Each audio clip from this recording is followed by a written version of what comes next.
시청자 여러분 안녕하십니까? 6월 12일 월요일 KBC 뉴스와이드 시작합니다. 옛 호남대 쌍촌 캠퍼스 부지 아파트가 평당 3천만 원의 고분양가 논란에도 불구하고 청약을 성공적으로 마치면서 올 하반기 광주 부동산 시장에 적지 않은 영향을 미칠 것으로 보입니다. 오늘은 사랑방 미디어 최현웅 과장 그리고 정경원 기자와 자세한 이야기 나눠보겠습니다. 안녕하십니까? 안녕하십니까? 안녕하십니까? 네, 자세한 이야기에 앞서 정경원 기자의 리포트부터 보고 오겠습니다. 옛 호남대 쌍촌 캠퍼스 부지에 들어서는 아파트 단지 1순위 일반 분양 청약 결과 통장 8,000개가 몰렸습니다. 특히 분양가가 9억 원 안팎인 옛 32평형 84A 타입은 39.5대 1의 높은 경쟁률을 보였습니다. 다른 84제곱미터 타입과 대형 평형 일부도 1순위에서 청약 접수가 마감됐습니다. 3.3제곱미터당 분양가가 3천만 원에 이르며 벌어진 고분양가 논란이 무색한 결과입니다. 이제 관심은 계약률입니다.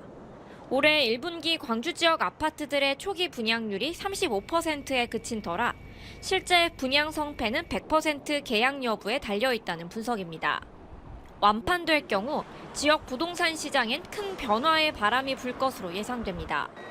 3.3제곱미터당 2천만 원을 넘어선 분양가에도 영향을 미칠 수 있습니다.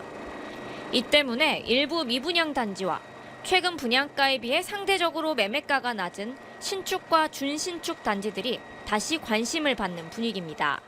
근데 이제 팔사가 지금 조금 어려워서 그럽니다. 남양층이 있다가 지금 한두 개도 없어요. 한두 개나 있을까 말까거든요. 고분양가에도 입지와 고급화를 내세운 호남대 쌍촌 캠퍼스 부지 아파트가 일단 청약 흥행에 성공하면서 이제는 계약률이 지역 부동산에 미칠 영향에 관심이 쏠리고 있습니다. KBC 정경원입니다. 네, 최현웅 과장님. 이게 사실은 좀 미분양을 우려하시는 분들도 있었는데 지금 보니까 최고 40대 1에 가까운 높은 경쟁률. 어떻게 봐야 될까요? 네, 광주가 사실 이 정도 고분양가 아파트가 900세대 넘게 대단지로 분양한 전례가 거의 없었기 때문에 이번 결과를 두고서도 광주뿐만 아니라 전국에서 좀 많은 관심을 가지는 것 같습니다. 이번 일반 분양 2순위까지 청약 접수하신 분들이 총 8,400명인데요. 이분들의 각각의 어떤 청약의 사유와 목적을 다 알 수는 없지만 추측컨대 아마 이런 경우도 많을 것 같습니다. 예를 들어 주변 지역에서 한 20년 이상 오래된 노후 아파트에 거주하시는 분들 중에 특히 또 대형 평형에 거주하시는 분들은 이번에 좀 입지나 이 브랜드의 좀 매력을 느껴서 다소 좀 면적을 좀 줄이더라도 청약에 들어가고 당첨이 돼서 좀 오래 살 목적으로 들어가시는 분들도 일부 있을 것 같아요. 그리고 또 하나는 이제 시장 침체 상황 속에서 가격이 좀 비쌀수록 더 많은 소비가 일어나는 일종의 어떤 경제 원리가 이번 주택 시장에서도 적용된 게 아닌가 그렇게 생각이 드는 것 같습니다.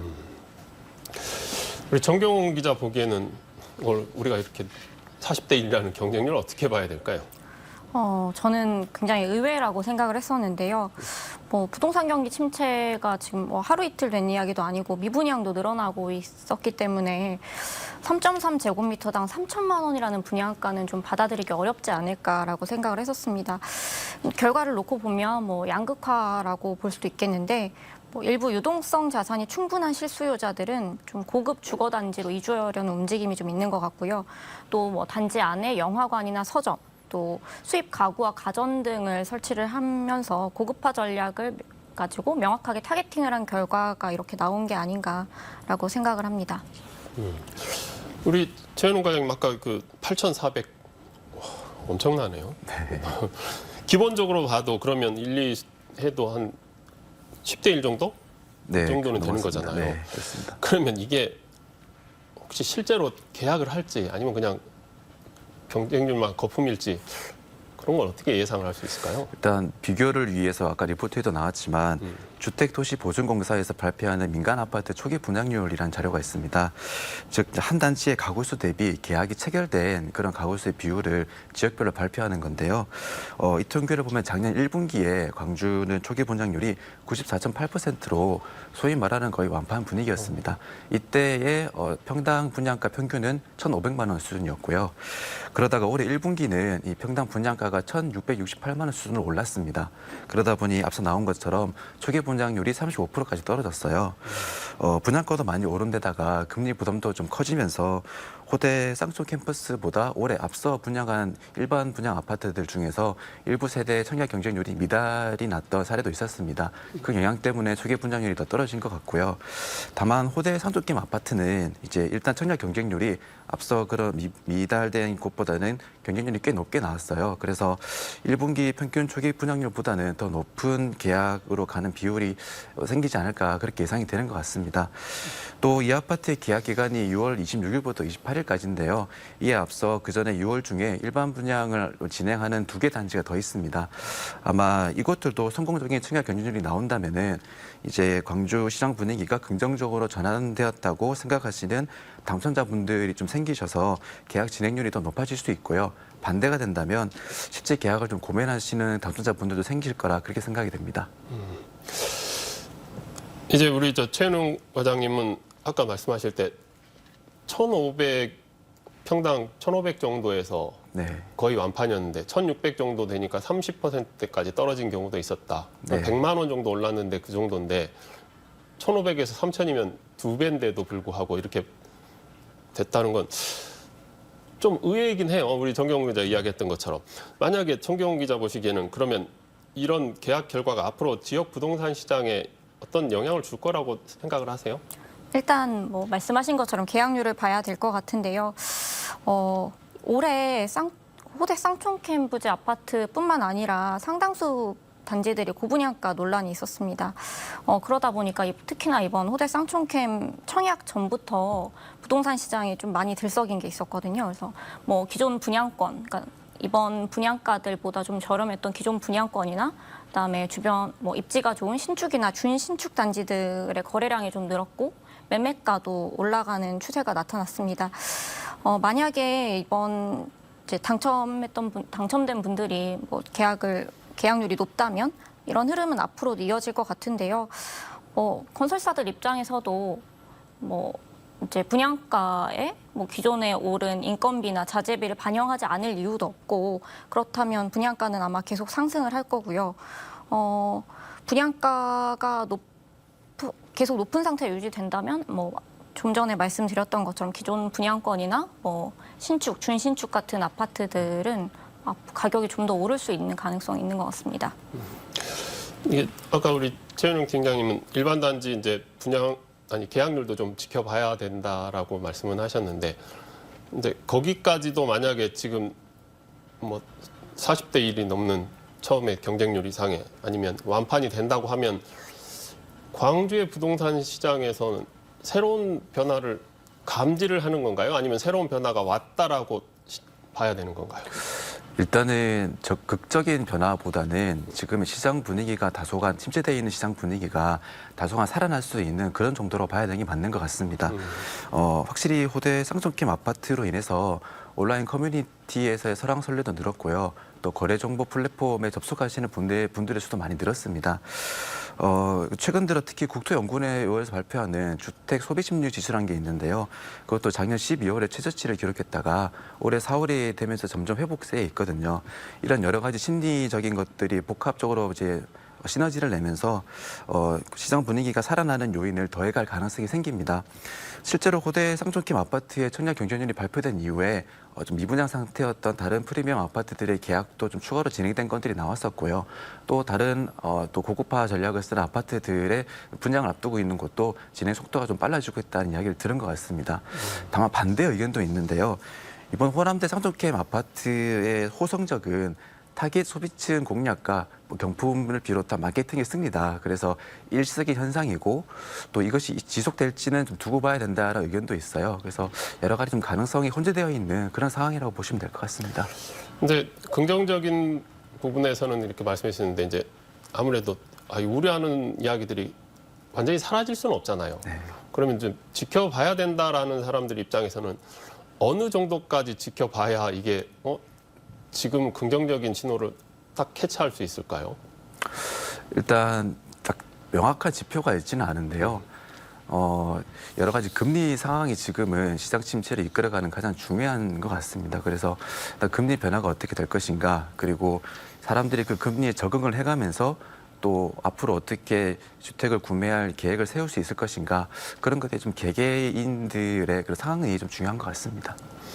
그러면 최현웅 과장님, 우리가 볼 때 그러면 지금 이 가격선 어느 정도 선까지 올라와 온 상태예요? 지금은 이제 이게 3,000은 너무 차이가 많이 나니까 아까 네네. 1,600이나 이런 적이더라고 하면. 그러니까 아까 잠깐 말씀드렸지만은 주택보증공사에서 발표하는 이제 평당 분양가 자료가 있는데요. 작년 4월 달이 1,500만 원 수준, 그리고 지금이 1,668만 원 수준이라서요. 단 1년 사이 약 11%가 오른 셈입니다. 그리고 사실 이제 실질적으로 분양가를 보면은 30평형대 기준으로 봤을 때 뭐 옵션비라든가 확장비를 빼고도 최소 이제 6억 원 이상을 하는 그런 상황이 됐다고 보시면 될 것 같아요. 세부적으로 올해 분양했던 단지들의 평양 분양가를 좀 보면요.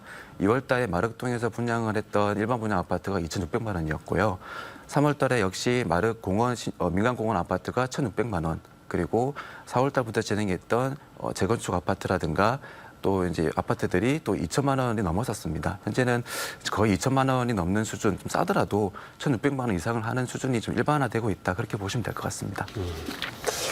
그러면 정규영 기자, 지금처럼 이제 뭐 2,600, 뭐 3,000이라고 했지만 3,000 전에도 2,600 있었고 그러니까 분양가가 이제 점점 높아지게 되면 올해 대단지 이제 저희 분양하는 것들이 꽤 있잖아요. 이렇게 그러다 보면 이제 미분양 가능성도 좀 걱정하시는 분들이 있을 것 같은데 어떻게 봐야 돼요? 일단 현재도 미분양이 굉장히 많이 늘었습니다. 국토교통부 주택 통계를 살펴보면요. 4월 말 기준으로 광주의 미분양 건수가 560호였습니다. 지난해 4월이 2건이었거든요. 그래서 굉장히 큰 차이를 보이고 있고요. 여기다가 악성 미분양이라고 불리는 준공후 미분양 같은 경우엔 238호. 3월에 비해서는 26%가 급증했습니다.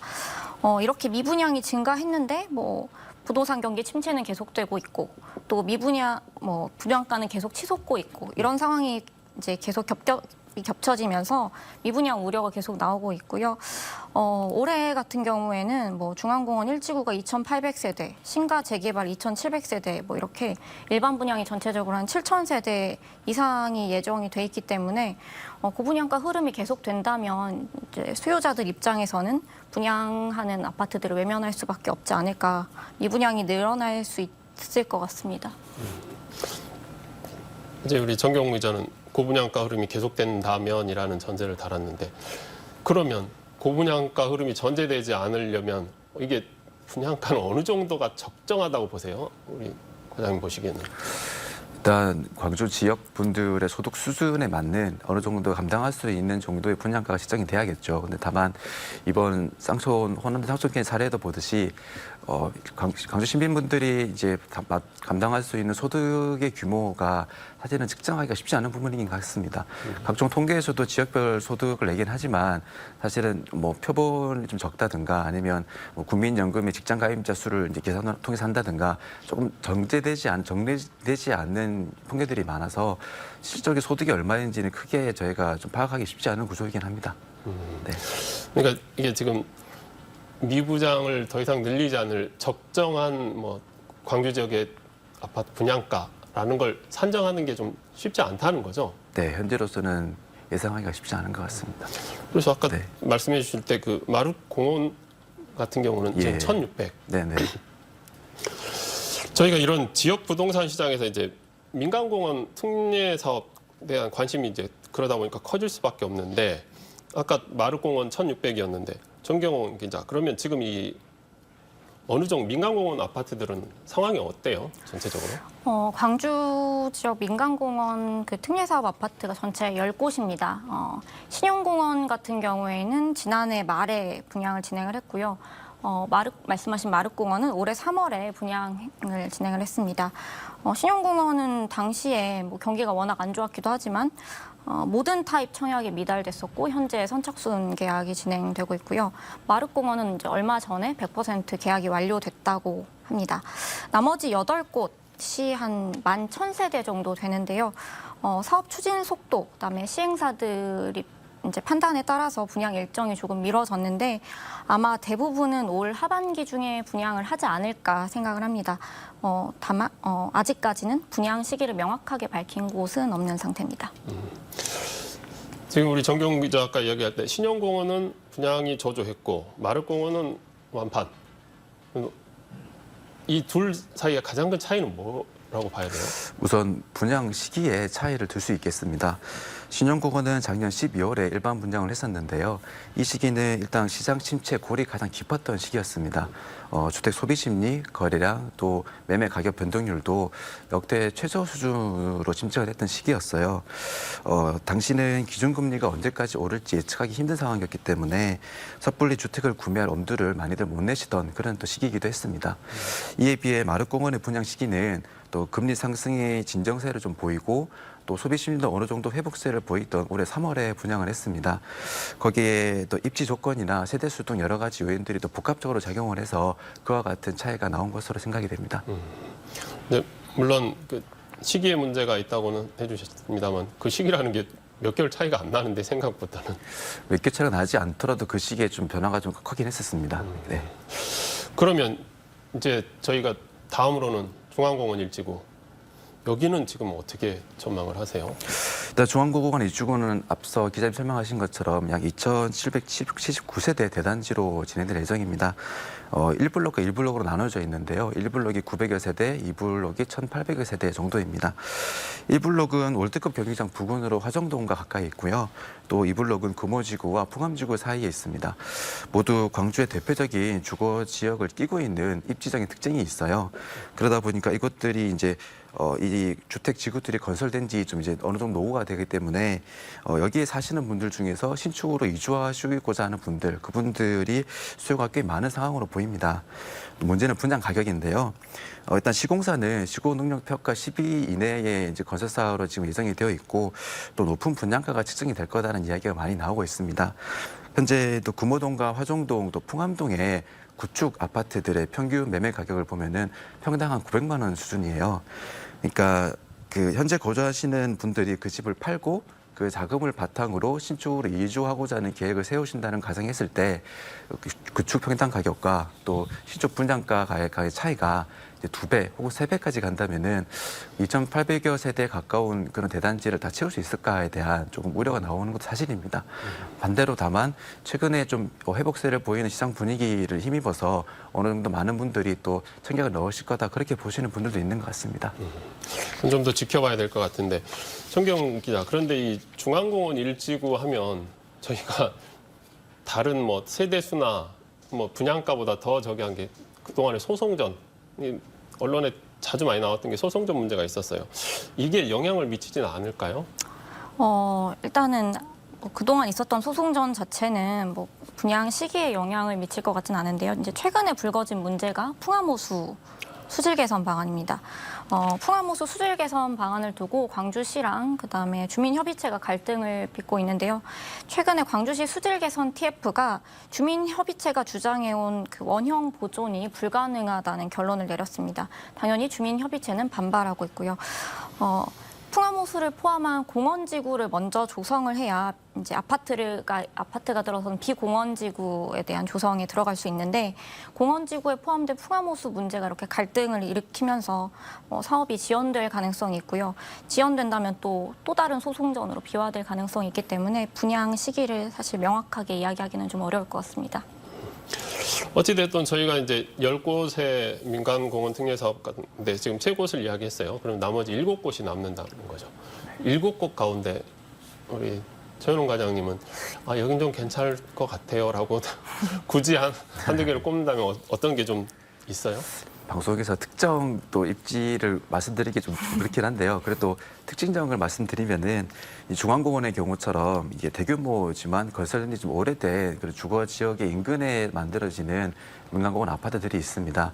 앞서 말씀드린 것처럼 이쪽에 오래 거주하실 분들은 신축으로 이주하고자 하는 그런 니즈는 항상 있거든요. 거기에 최근 몇 년 동안 또 신축 공급이 거의 없었던 지역이 또 있어요. 그곳들은 특히 온라인상에서 많이들 이름들이 나오고 있고 뭐 분양만 시작하면 청약은 넣을 거다라고 이제 말씀하시는 분들도 많은 것 같습니다. 그러니까 굳이 우리 과장님이 말하지 않아도 알 사람들은 다 네. 안다는 거죠? 그런 것 같습니다. 네. 그 광주 지역 아파트 거래 상황 좀 볼까요? 1년가량 거래 절벽이 있었는데 우리 최근 상황은 어떤지 우리 정경 기자가 좀 정리 좀 해주시죠. 국토부 실거래가 자료를 살펴봤는데요. 상황이 제일 좋지 않았던 게 지난해 12월이었습니다. 503건이 거래가 됐었고요. 이후에 1월에 669건, 2월 1072건, 3월 1190건, 4월 1210건 이렇게 점차 이제 상승세에 있었습니다. 5월 같은 경우에는 아직 신고 기간이 끝나지는 않았는데요. 1247건 신고가 됐더라고요. 그래서 작년 수준에는 미치지는 못하지만 회복세에 있는 것은 분명해 보입니다. 올 연초만 해도 부동산에 가보면 초급매 아니면 안 나간다, 문의도 안 들어온다 이렇게 말씀들을 하셨는데 각종 부동산 규제가 완화되고 특례 보금자리론이 인기몰이를 하면서 거래량이 좀 늘었습니다. 최근에는 아까도 말씀드렸듯이 입지 좋은 일부 신축이나 준신축 단지를 중심으로 가격 상승세가 있었고요. 또 시중금리가 소폭 하락하면서 서둘러서 좀 매수에 나서려는 분들이 있었던 것 같습니다. 또 세종이나 서울의 경우에 아파트값이 상승세로 돌아섰는데 이렇다 보니까 일부에서 매수 심리가 좀 회복되고 있는 게 아닐까 생각됩니다. 이제 금리나 정부의 규제 완화 등을 요인으로 꼽았는데 실제로 이런 부분들이 이 현장에서 보실 때 이렇게 많이 좀 변화가 있나요? 현장 목소리가? 일단 현장에서 느끼는 괴리감은 아직도 있는 것 같기는 합니다. 거래가 좀 풀렸다고는 하지만 조금 아직까지는 좀 거래가 좀 더 활성화돼야 되지 않나라고 좀 어렵다라고 말씀하시는 부분들도 있고요. 또 이게 거래가 잘 되면은 이제 매물이 좀 빠지거나 하는 게 있어요. 근데 아직까지만 매물이 크게 빠지지 않는 상황이 있거든요. 그래서 여전히 거래는 회복되고 있지만 보통 최근 5년의 평균치에 비하면 여전히 한 60, 70% 정도밖에 되지는 않습니다. 그러다 보니까 과거에 비춰봤을 때 현재가 그렇게까지 이제 풀린 상황은 아닌 거 좀 맞는 것 같고요. 또 거래량처럼 가격도 여전히 좀 하락 국면이지만 그래도 조금씩은 이제 점진적인 회복세를 보이고 있긴 합니다. 한국부동산원 통계 기준으로 작년 12월에 광주 아파트 매매 가격 변동률이 마이너스 2.01%를 기록했어요. 역대 최저치였거든요. 그러다 올해 4월에는 그래도 마이너스 0.7%까지는 올라왔습니다. 하지만 이 마이너스 0.7%라는 수치도 과거 광주가 2009년 부동산 금융 위기 때 그때가 마이너스 0.2% 수준이었거든요. 그에 비해서는 여전히 아직까지 좀 회복을 논하기에는 조금 이른 감이 없지 않아 있어 보입니다. 말씀하신 것처럼 최근에 특징적인 거는 신축급 아파트 가격들이 작년에 한 7억 원을 넘나들다가 30평대 기준으로요. 올해 초에 한 5억 원대까지 좀 내려왔었습니다. 그래서 신축을 들어가고자 하시는 분들이 지금이 기회다라고 판단하신 것 같아요. 그래서 한 4월, 5월 들어서는 이런 신축급 아파트의 구매가 좀 늘었고요. 특히 1월부터 4월까지 봤을 때 광주에서 가장 많이 거래가 된 아파트 10곳 중에 7곳이 준공된 지 5년 이내 신축급들이었습니다. 작년 같은 기간에 2곳밖에 안 됐었거든요. 그러다 보니 신축급들의 거래가 늘면서 가격 하락세가 일단은 진정이 되는 모습이고요. 이런 것들이 조금 지금의 가격 회복을 조금 이끄는 그런 곳들인 것 같습니다. 그러니까 약간 회복은 하는 것 같은데 그렇게 눈에 띄게는 아닌 건가요? 아니면 어느 정도 저희가 좀 더 이 소비자들이 좀 네. 지켜볼 것 같아요, 이 부동산 시장을. 아니면 혹시 뭔가 더 있으면 확 뛰어들 것 같다라는 시그널이 있다든지. 일단은 비유해드리자면 지하 2층까지 내려갔다가 지하 1층까지는 올라온 그런 상황이라고 보시면 될 것 같고요. 회복세긴 하지만 여전히 점진적이고 좀 제한적인 이유는 역시 금리 때문인 것 같습니다. 그 금리로 대출을 받고 집을 샀을 때 실질적으로 달마다 갚아야 할 원리금이 아직 부담이 큰 상황이거든요. 거기에 최근 정부 기관과 언론을 통해서 들려오는 게 하반기 역전세 우려처럼 아직까지는 집값의 추가 하락 요인들 우려도 나오기 때문에 조금 더 관망을 하고자 하시는 분들도 많으신 것 같아요. 특히 이제 집값 하락기 때 주택 구매를 못할 경우에 좀 느끼셨던 상대적 박탈감 그리고 벌어진 자산 격차 때문에 사실 우리 사회가 일종의 좀 집단적 트라우마 속에 빠져 있는 것도 맞는 것 같습니다. 그래서 올해 2월과 3월 특례 보금자리론 같은 정부 저리 대출 정책이 나왔을 때 30대, 40대를 중심으로 좀 많이 일시적인 거래 증가가 있었거든요.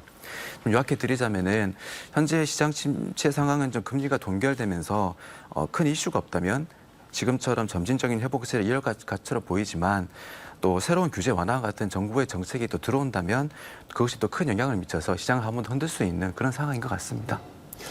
우리 최현웅 과장님은 지하 2층에서 지하 1층 정도 된다 그랬는데 지하 1층이어도 어차피 햇빛 안 들잖아요. 그렇습니다. 햇빛 들려면 1층까지는 올라와야 되는데 우리 정경원 기자 보기에는 그러면 1층까지 햇볕이 들게 하려면 부동산 시장에 어떤 것들이 좀 풀리면 햇볕이 들까요? 과장님께서 거의 다 말씀하신 것 같은데 결국은 금리죠. 그러니까 아직 기준금리가 3.5%가 계속 유지가 되고 있고 최근에 이창용 한국은행 총재가 연내 금리 인하 가능성에 대해서 없을 것 같다라고 일축을 했기 때문에 당분간은 어렵지 않을까라고 생각이 됩니다. 그리고 시중은행 금리가 조금 하락하긴 했는데 이제 그래도 이제 수도권의 집값 상승세가 뚜렷해진다면 그 영향이 지방까지도 미칠 수 있지 않을까라고는 생각은 하지만 시기는 그래도 아직 좀 걸릴 것 같습니다. 결국 두 분 말을 정리해보면 금리가 언제쯤 잡히냐의 문제인데 이 정도 되면 금리가 어느 정도 이렇게 좀 방어막이 형성되지 않았을까요? 각 소비자 차원에서 보면? 네, 아까 말씀드린 것처럼 이제 금리가 좀 동결 수준으로 가게 된다면 이제는 이제 앞으로 그런 동결 수준의 금리를 고점으로 생각을 하고 주택을 구매하시는 계획을 세우실 수는 있어요. 작년까지는 언제까지 오를지 모르니까 힘든 부분이 있거든요. 그 점에서는 긍정적인 신호가 있는 것 같습니다.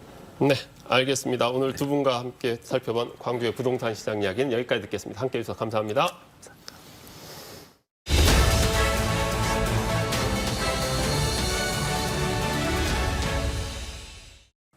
서울광역방송센터입니다. 이재명 더불어민주당 대표와 싱하이밍 주한 중국 대사의 면담에서 촉발된 논란이 여야 설전을 넘어 양국 간 외교 공방으로까지 번지고 있습니다. 여의도 초대석 박지원 전 국가정보원장과 함께 정치 현안 이슈 얘기해보겠습니다. 원장님 어서 오십시오. 네, 안녕하세요. 원장님 오시기 전에 잠깐 원장님 페이스북 봤더니 비통한 심정이다, DJ가 떠오른다 이런 글을 올려놓으셨던데 뭐가 이렇게 비통하신 건가요? 60항쟁을 주최 단체인 곳에서 윤석열 대통령 퇴진 운동을 검토한다고 하니까 정부에서 또 국민의힘에서 참가하지 않는다. 이런 현실을 보고 네. 과연 헌법 정신에 어긋나는 이런 일이 있을 수 있는가 하는 생각을 비통하게 생각했는데 아무튼 착잡합니다. 60 기념식 얘기는 조금 뒤에 하려고 했는데 말이 나온 김에 먼저 이걸 해보면은 이게 지금 60 민주항쟁 기념식이 정부 공식 법정 기념일이고 기념식 주체가 행정안전부인데 정부에서 아무도 안 오고 여당 지도부도 아무도 안 오고 근데 얘기를 좀 들어보니까는 행사 주관이 민주화 기념사업회인데 여기서 이제 범국민 추모제 후원하는데 그 범국민 추모제에서 윤석열 정권을 비판하거나 정권 퇴진 목소리가 나올 수도 있을 것 같은데 그런 행사에 후원을 검토하는 단체가 주관하는 기념식에 갈 수 있겠냐 뭐 이런 취지더라고요 보니까 어떻게 봐야 될까요? 글쎄요, 윤석열 정권이 이명박, 박근혜 정권보다도 민주주의를 후퇴시키고 있다. 윤석열 대통령께서는 입만 벌리면은 헌법 정신, 자유, 정의를 외치는데 과연 60 민주항쟁 기념식을 참석하지 않는다. 집권여당에서도 하지 않는다 하는 것은 민주주의 후퇴고 반헌법적 발상이다. 참으로 옹졸한 정부다. 옹졸한 대통령이다. 이렇게밖에 생각하지 않을 수 없습니다. 만약 어떠한 국민들이 윤석열 대통령이 퇴진을 운동한다면 그분들은 우리 국민 아니에요? 어느 뭐 남미로 동남아시아로 이민시킬 거예요? 저는 대통령한테는 항상 찬반이 있습니다. 참고로 김대중 대통령이 합법화시킨 전교조 민노총에서 맨 먼저 김대중 대통령 퇴진운동을 벌였습니다. 그렇지만 김대중 대통령이 민노총 전교조를 인정하지 않았느냐? 이건 아니잖아요. 이렇게 획일적인 북한 같은 일을 어떻게 대한민국에서 할 수 있습니까? 북한이 김정은 퇴진운동하고 하면은 뭐 총살시키고 네. 탄광 아버지로 보내는데 이거 대한민국이 이래서 되겠어요? 김동연 경기지사 같은 경우는 지금 체제는 60 항쟁으로 만들어진 87년 그 헌법 체제가 유지되고 있고 윤석열 대통령도 그 체제에 의해서 대통령 직선제에 의해서 뽑힌 8번째 대통령 아니냐. 근데 그 60 항쟁 기념식에 정부 인사가 아무도 안 가는 거는 자가당착이다. 뭐 이렇게 비판을 하던데 그럼 동의를 하시는 건가요? 맞는 말씀이죠. 도대체 윤석열 대통령이 왜 이러시는지 모르겠어요. 이 나라를 어디로 끌고 갈 거예요? 어? 자기 반대하면은 퇴진운동하면은 전부 상대하지 않는다? 거듭 말씀드리지만은 이 김정은보다고 똑같아지는 것 아닌가? 저는 진짜 착잡합니다. 근데 그게 뭐 대통령이 가라 마라 하신 게 아니고 그냥 원래 행안부 차관이 오기로 돼 있었는데 그냥 알아서 안 온 걸 수도 있지 않을까요? 아니 뭐 어떻게 그러겠어요? 그 뜻이 전달되니까 다 일사불란하게 움직여지는 거죠. 행안부 차관이 무슨 권한으로 그러한 것을 결정하겠어요? 가고 말고를. 그렇죠. 예. 알겠습니다. 이 얘기는 조금 뒤에 하고 지난 8일이죠. 이재명 대표랑 싱하이밍 주한 중국 대사가 만났는데 중국 대사가 만난 자리에서 중국 패배에 베팅하면 나중에 반드시 후회한다. 어떻게 보면 이게 그냥 정치권 논란에서 그치는 게 아니라 양국 정부가 서로 대사들 초치하고 외교 공방으로까지 막 번지고 있는데 이거 어떻게 봐야 될까요, 이거를? 우리가 네. 본류를 보셔야지 말단 지엽적인 것을 지금 논하는 것은 바람직하지 않다. 지금 현재 윤석열 대통령은 미일 편중 외교로 인해서 중국 우리한테 경제보복 또 나아가서는 안보 문제에서도 막대한 지장이 있는 것으로 판단됩니다. 그렇기 때문에 이재명 대표는 민주당 네. 야당 대표로서 대통령이 소홀히 하고 있는 중국 외교에 대해서 국익 차원에서 저는 싱하이밍 대사와 얘기를 나눴다고 생각합니다. 네. 그런데 여기에서 우리가 하나 짚고 넘어갈 것은 어떤 세계 의미인가요? 어느 나라에서 네. 외교 회담을 하는데 생중계를 하는 경우가 있습니까? 이건 굉장히 서투른 짓을 해가지고 싱하이밍 대사가 이제 한 10여 문 네. 원고를 낭독하면서 좀 우리 국민들한테 우리 정부의 귀에 거슬리는 얘기를 한 건 사실이에요. 네. 저는 여기에서 불필요한 논란보다는 중국이 우리를 생각하는 것을 적나라하게 파악했고 우리 국민들도 잘 알았기 때문에 가장 중요한 경제협력, 네. 안보협력의 길로 모색하는 것을 생각해야지 이렇게 서로 치고받고 비난할 필요는 없다. 네. 그리고 저는 이재명 대표가 어떻게 됐든 윤석열 대통령의 미일 편중 외교를 중국과 네. 균형 외교를 하기 위해서 접촉한 것은 잘 됐다. 그리고 이것을 살려나가자. 이렇게 말씀드립니다. 생중계 말씀을 해주셨는데 이게 만남 형식을 보면 중국 대사가 중국 대사 관저에 우리 제1당 야당 대표를 초청하는 형식으로 됐는데 싱하이밍 대사 평소 뭐 말씀하는 거나 이런 거 보면은 충분히 이런 좀 센 워딩이 나올 거를 예상을 할 수도 있었는데 좀 뭐 결과적으로 이용당한 거 아니냐 이재명 대표가 이런 지적도 있는데 그건 어떻게 보시나요? 싱하이밍 대사는 물론 네. 역대 중국 대사들을 보면은 좀 표현이 거칠어요. 네. 이건 사실이에요. 뭐 싱하이밍 대사가 다소 거칠었다 하더라도 그것은 그거고 우리가 가장 필요한 한중 관계의 경제 협력이나 안보 면에서도 잘 활용해야지 무조건 초등학생들처럼 싸우고 보는 그런 것은 옳지 않다. 이것은 대통령이 할 일이 정부가 할 일이 집권 여당이 할 일이 아닙니다. 국민의힘에서는 이 대표가 중국을 끌어들여서 윤석열 정부를 악마화하고 있다. 뭐 이렇게 비판을 했고 김기현 대표 같은 경우는 침략이라는 단어를 쓰면서 중국 대사 앞에서 이재명 대표가 굽신거렸다. 화가 난다. 이렇게 평가를 했는데 그건 어떻게 보시나요, 여러분? 대통령을 빗대서 얘기하는 것은 좋지 않고 더욱이 침략자 운운하는 것은 그러면 한중 지금 수교 관계를 파탄내자는 거예요. 상대국한테 집권 여당의 대표가 침략자 이런 것은 부대변인이나 그렇게 할 대변인도 얘기지 아니고. 당 대표답지 못하다 저는 그렇게 봅니다. 알겠습니다. 이 얘기는 이 정도로 하고 60 기념식 불참 얘기했는데 이게 단순히 뭐 기념식 불참 정도가 아니라 민주화운동 기념사업회에 대해서 행안부가 특별감사에 나서겠다고 지금 밝혔는데 이거 어떻게 봐야 될까요? 이게 도대체 있을 수 있는 일입니까? 정부에 반하면 특별감사에서 예산 지원 안 한다. 행사 참여 안 한다. 이게 뭐 좀 비약적입니다만 만약 광주의 5.18 단체가 윤석열 대통령에 대한 반항을 한다고 하면은 인정 안 하는 거예요. 예산 지원 안 하는 거예요. 행사 안 오는 거예요. 이래서는 안 되죠. 민주주의 국가는 네. 누구나 할 수 있는 거예요. 네. 대통령한테도 시민들이, 국민들이 저항할 수 있는 것이 민주주의예요. 지금 만약에 다른 나라에서 60항쟁 국가기념일을, 법정일을 정부에서 윤석열 대통령 퇴진운동을 하기 때문에 불참한다라고 했을 때 외국에서 우리나라 대통령을, 우리나라를 어떻게 보겠어요?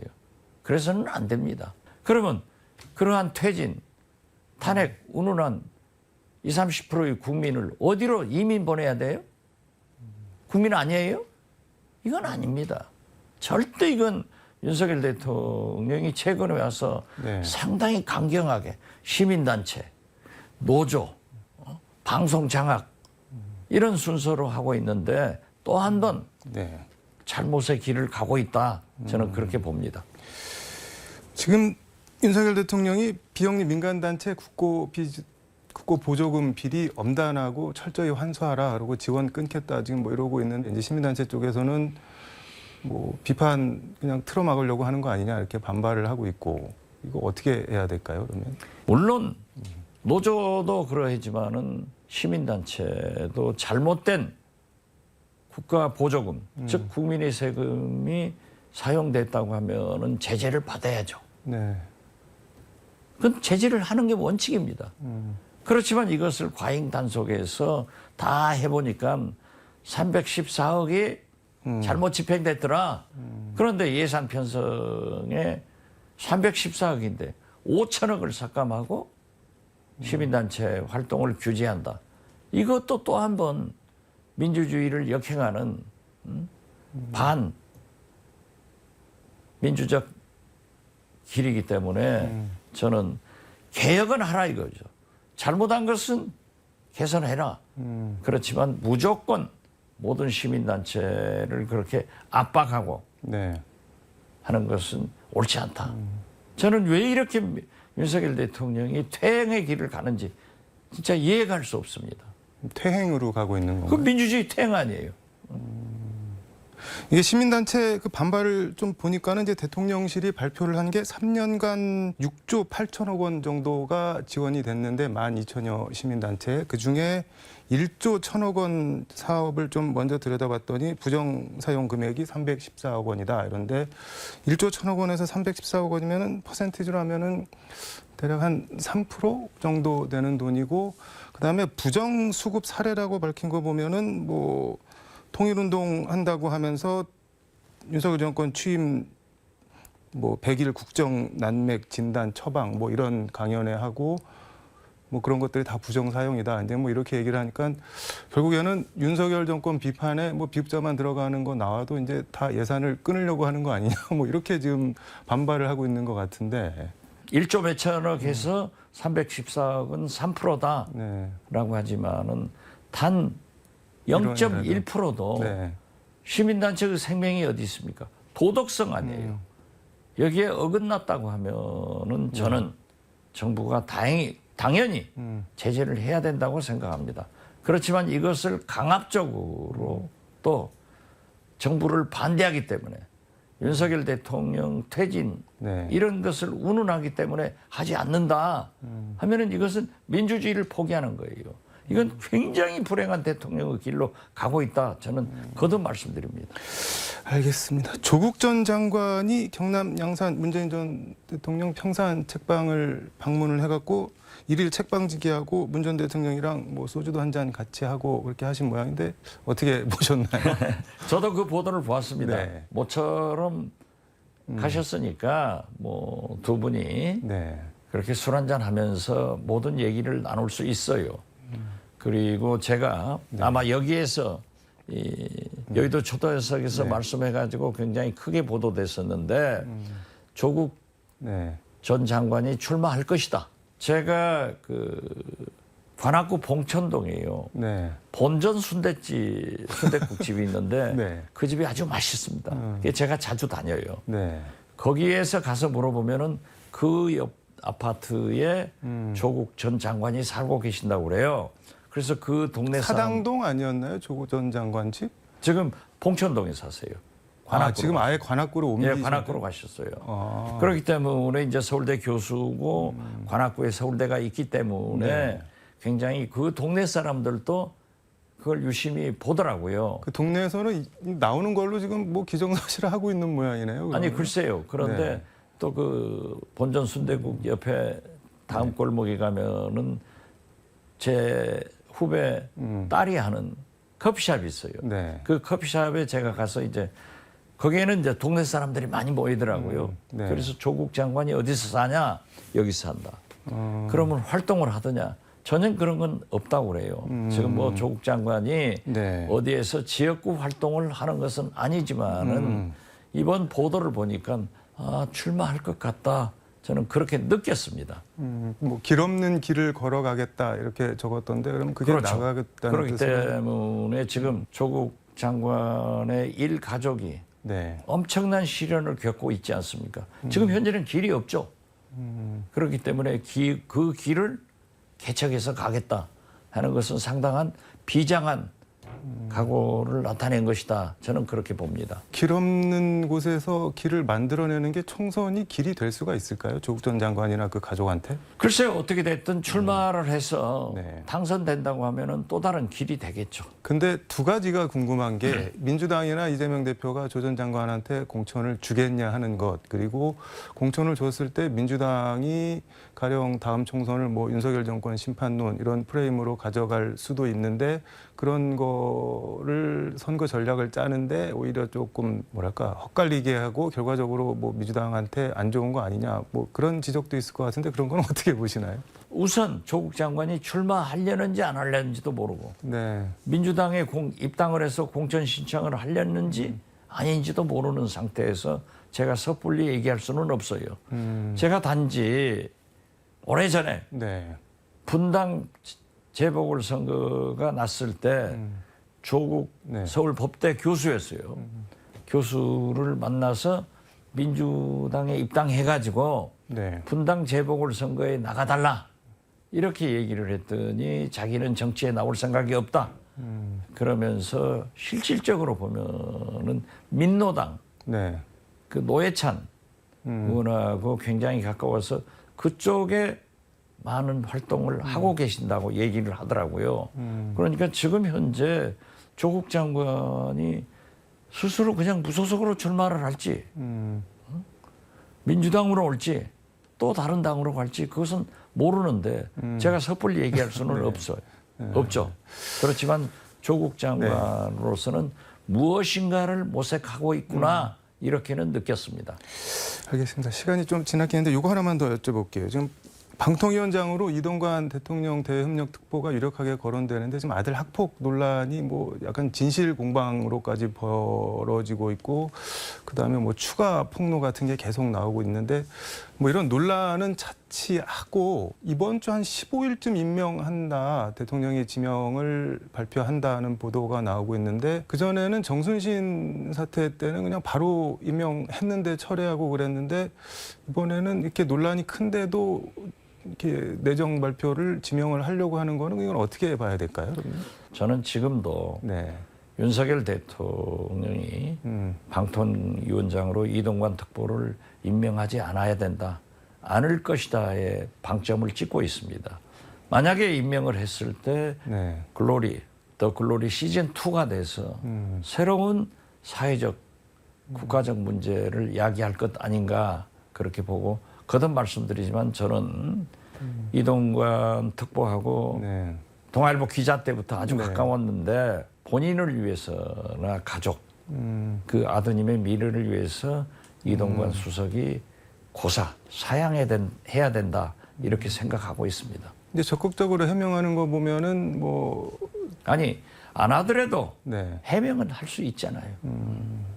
근데 윤 대통령이 일반인들은 잘은 모르지만 이동관 특보를 신임하는 뭔가 크게 신임하는 부분이 있는 걸까요, 그러면? 글쎄 뭐 네. 주위에서 그러더라고요. 윤 대통령의 신임이 높고 윤 대통령은 누가 반대하더라도 자기가 하고 싶으면 한다. 그러니까 임명할 것이다.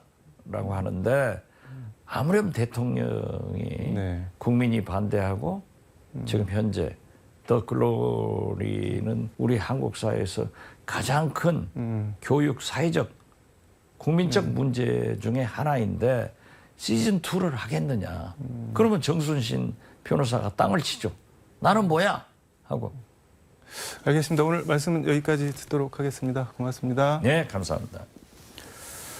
지금까지 서울광역방송센터에서 박지원 전 국가정보원장과 함께 전해드렸습니다.